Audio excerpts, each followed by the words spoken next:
Hello and welcome to the Sage of Tarn Alpha version 0.458, July 2020.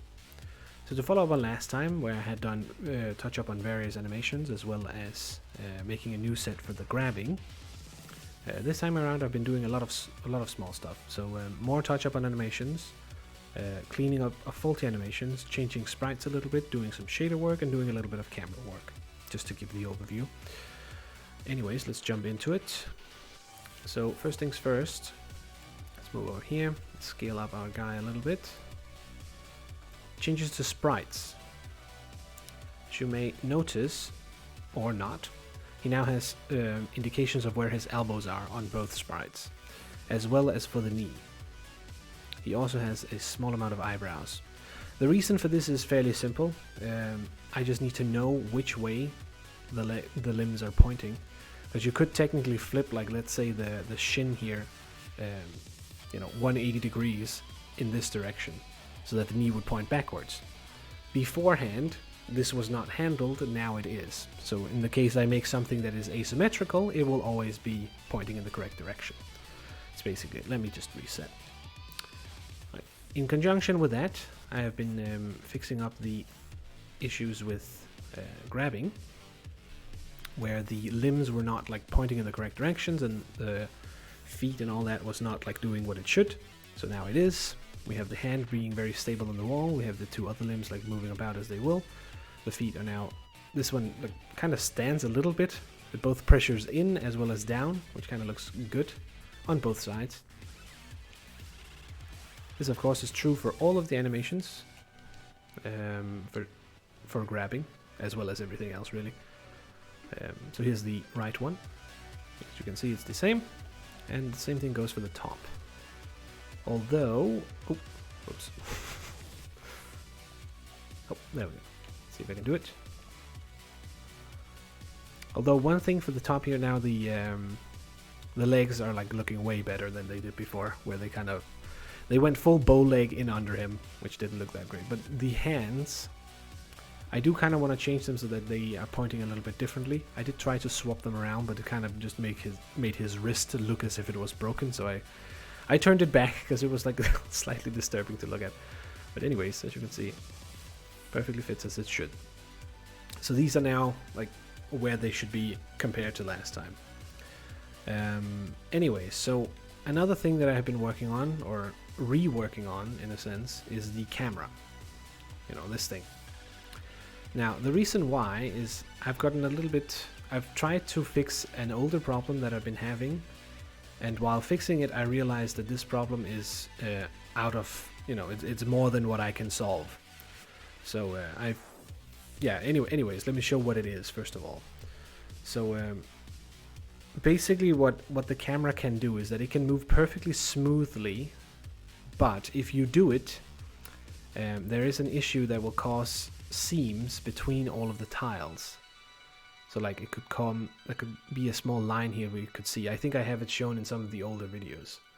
Now the solution to this is to round off the movement of the camera so that it always moves by 1 pixel, and that way you don't get the seams at all. That's kind of the low-tech solution. There is a higher-tech solution that I looked a little bit into, but that is also significantly more complex to the point where I'm not going to do it. But the result of it, of course, is that as I move slowly here, you can see if you look at the house, it jitters.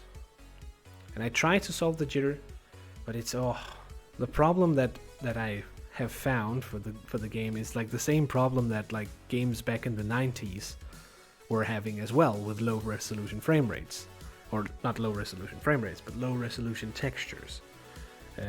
It's basically that as the thing moves, as let's say the house moves across the screen, if we do it perfectly smoothly, it will reach a point where it will try to stretch or compress one of the pixels in order to fit within the screen because it's moving less than 1 pixel.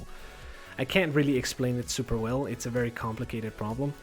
The solution I looked into is rather interesting, and I would love to work more with that. But that's gonna have to wait in the future because it's too complicated to work on now, and it's so much of a polished thing rather than a useful thing. because I also realized I can sort of change it another way. Right now I can switch the layer that the houses are on, as an example, to make them jitter ever so slightly less. Either further back or further front should do the trick. That should be basically the way to go. Also, there's not really, you know, it's not the biggest issue. It's just it's a small thing that kind of annoyed me. Anyways, the cool part about looking into it again, though, however, is that I did find out how to apply shaders to the entire screen, which, as it turns out, is fairly straightforward. You do this. Now, this obviously is a simple shader that creates a it darkens the outside and gives us a circle of light around us, which conveniently is very useful for being in a cave. It kind of gives a little more atmosphere than this, I would say. This is very bright for a cave. This is pretty accurate for a cave, at least in terms of the atmosphere. So let's run with this for a little bit. Now this light sphere here can be altered in various ways. It still needs to be refined. I just threw this together like super quickly in one day. But you can change lights on it, intensity, as well as how big it should be as well. There are plenty of options to do that, as well as perhaps introduce multiple lights into it as well, which would be very interesting to play around with. Anyways, another thing for the camera, I'm just gonna let you watch the as we move around with this. Another thing for the camera is the dynamic speed change. Previously the camera would just have a very, it would just sort of sort it out itself, but now I've taken a little more control over it, so that specifically when we are falling, let's see if I can pull it off. Specifically when we're falling for an extended duration, the camera will catch up so that you cannot like gain too much momentum to the point where the character, let's say that this is the center of the screen, where he actually moves all the way down out of the screen, which would happen before. So that has now been fixed. In addition to moving on, in addition to having created these, I have also adjusted the sliding and fast travel ever so slightly in two aspects. Let's move back to the city if we can find it.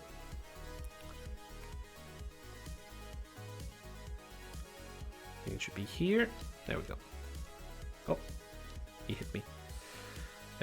These two things are, let's go for sliding first. If I can find a spot where I can do it. Terrain, please. Come on. It's basically very simple. I've just changed the, as you can see, the neck is now following the other necks from the other animations. So it's a little more inline. For fast travel, it's the same thing. It's also been lowered ever so slightly, although the bobbing kind of still makes his head go a little bit off. I have changed the, I suppose moving on to bug fixes, I have fixed the issue that we saw from last time, where we found out that if we have multiple of these dudes, and if I fast travel into them, like going real fast, that my animation speed would wobble the character super highly. It no longer does this. So I can hit them. As you can see, the animation speed is as it's supposed to be. It's a fun little thing to play around with for sure, but I just fixed it. Another thing that I randomly had when I introduced the shader here is that if I restarted the game, it will give me black screen. Now I suspected that it was because of the introduction of how to draw the shader on the screen, which changes the pipeline ever so slightly. And it was, so introducing that into both of the, basically what would happen is I would do this, and the main menu here would not be displayed. It would just be a black screen because it didn't draw the entire application. Now it does, as you can see, so the problem is fixed. I have played around with the animation speed, not the animation speed, but I have played around with the, when the player, let's see, how do I phrase this? While I was looking into the camera, I found out a whole bunch of stuff, which all includes what I have been mentioning before, but also when we are moving very, very fast, and the camera is following us, obviously, at super low frame rates, so we move even faster to compensate for the distance. We could actually reach a speed where we move so fast that we move out into an unloaded area, which is obviously not a problem with the camera. It's a problem with the loading being too slow for those specific individual cases. Now we are talking when the game reaches like 10 FPS or less, which ideally it should never reach anyways. Let me put this back on, because I don't know, it just gives more atmosphere. I like it.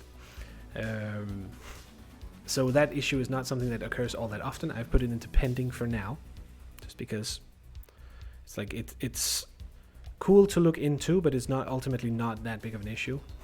It is something that I would like to fix though, just in case. We could change how the loading is done, move it to be around the player rather than the camera as it is currently. But it's a comprised issue of, you know, camera not following the player fast enough, but also the player moving too fast for the terrain to load before he wants to step on it, and the thing isn't there, and he goes like, where is it? And can't figure it out. So yeah, those are the main things I believe for this time around. Let me just check if I missed anything. I don't think so. Overall, the progress has been good. Various small issues, as you can see, and I've just been sort of grinding through it.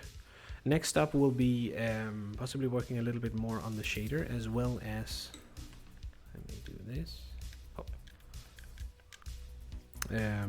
As well as, yeah, honestly, like continuing to do random small stuffs.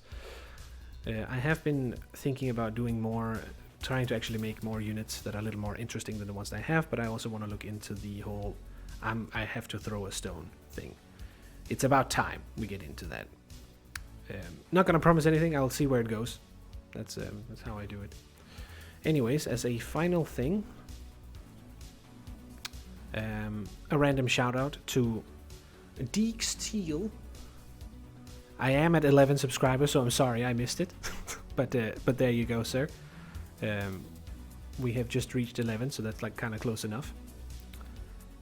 So yeah, where are we now? One thing I do want to work on in the future too is like make the I want to make the character, I don't want to make a map for the game per se if I can avoid it. However, for this type of game it is good to make a map so that people don't get confused about where they are. So what I'm thinking to do instead is I'm thinking to make the background be the map that I use, which is obviously going to be complicated as all hell, because that means that the background needs to be on point wherever you are, so that you can use it to orientate yourself about where to go. But I kind of like the idea, you know. I want to head to the village in the bottom, and then we go, when we look for where the road for that is, inside the gray area here. Another small thing for this particular, for the cave shader here, or what you will call it, is obviously it needs to be able to adjust when we get out of the cave, which it currently can't. I would also enjoy to, when you're looking around like this, have the light follow wherever I look. Just because it allows you to, now that you have an area which is in the fog, sort of, you would be allowed to like spy a little bit further and maybe check if there is something dangerous, because I technically can't see over here if anything. I'm gonna try and see if I can get it just on the edge. He should be over here somewhere. There he is. See, he comes out of the darkness way more than if it's like this, where it's just like he's either on screen or not, or hiding in the hole down here, but whatever. Little cheeky bugger. But yeah. Anyways, I'm gonna cut it there before it gets too long. Thank you for watching as always. If you stayed for this long, that's amazing. This was a little bit of a long one. I'm gonna cut it off and just let you slide across, observing this a little bit. Take care.